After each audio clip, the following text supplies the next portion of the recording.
કાલે જે આ ટીઆરપી માં દુઃખદ ઘટના થઈ, મને બહુ દુઃખ થાય છે આપ બધાને કહેતા, પણ મારી સાથે જે આ ઘટના થઈ છે, હું કાલે ત્યાં માત્ર ને માત્ર માનવતાની દ્રષ્ટિએ અહીંયા જોવા ગયો હતો ઓર મારી સાથે ગેરવર્તન પ્લસ મને ગલત સમજવામાં આવી ગયું હતું. મને ઈ વાતનું જરાય દુઃખ નથી, થઈ જાય છે ઈ, પણ હું આપને જે આ ફોટો બતાવી રહ્યો છું, હું ઈ આરોપી નથી, મારું નામ જ અલગ છે. હું આપને મારા ડોક્યુમેન્ટ બી બતાવું છું. આ મારા ડોક્યુમેન્ટ છે. અંકિત સંપતલાલ સાંખલા મારું નામ છે.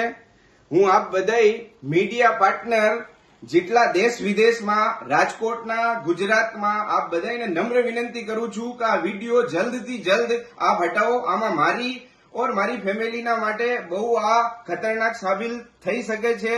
તો આપ બધાને નમ્ર વિનંતી